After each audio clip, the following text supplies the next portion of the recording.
My name is Carl Rucker. I started in the streets way before gangs came to Oklahoma. But while I was in the streets, several gangs came to the city. One of them was, my set, the Hoovers. I guess I got locked up right before it really got started in the streets. Majority of my life been behind prison walls. I just got out. I was the type of person, you gonna have to fight. Win, lose, or draw. And I'm coming back. Win, lose, or draw. When I got into it, it was more for the money, drugs and stuff, because I didn't care about it. I liked to fight. My whole ordeal was I liked to fight. Press charges on me for a robbery case they said I did that I didn't do. But I didn't have no lawyer because I was in the streets, public defenders and stuff. I didn't know nothing about the law.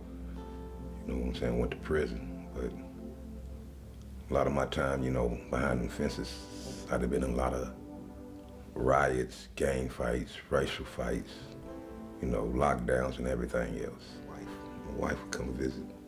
You know what I'm saying? Mostly everything that got done through her. Bless her heart. You know what I'm saying? But she did. It take a strong woman to stand behind a man plenty of years like she did. I had a lot to think about. People coming up there telling me somebody in my family just passed away. They just had emergency phone call. Somebody close to me. It's a wild thing.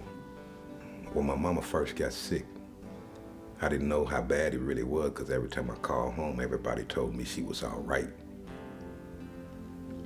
And then out the clear blue, one day I get a visit from my auntie. And she tell me, you know what I'm saying, man, I want to come tell you because don't nobody else want to tell you. They finna amputate some of your your arms and legs, and they finna start cutting parts off. And I'm like, but hold them up, I've been asking everybody. They've been telling me she been all right, and that was wrong.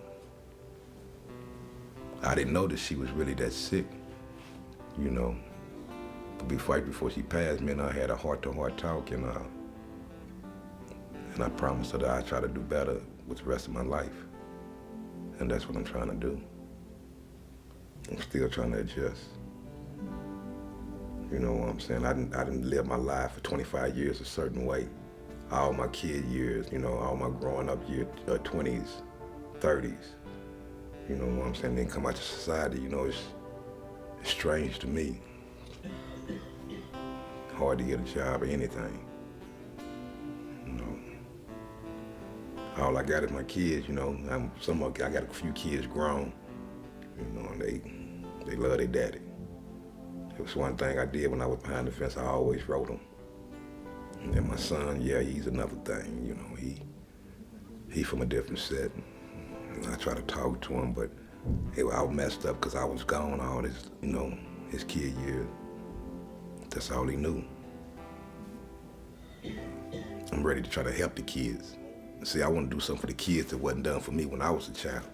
I didn't have people to try to talk to me or, have tutoring sessions or big mentors and stuff like that. I, usually talk to the real troubled kids, the ones that's really out there. They need a real male figure to stand in their face and talk to them straight. You know what I'm saying? Because I don't care about being, here talking too crazy. We can do all that, we can get grimy. But they need to know and understand that somebody do care. And they can do something better with their life. There's a lot of them that got a lot of talent, they just ain't got no thinking capacity. They can't think. They don't know what to do. Ain't nobody, parents ain't taking time out with their kids to really talk to them and understand them, do things with them. You know what I'm saying? Like they used to do it back in the old days. So they do what they want to do. Stay in school. Try to do the right thing. Like everybody else, you know what I'm saying? I think about it all the time. I can't change back time. And this is me, I spent the majority of my life in prison. I can't get it back.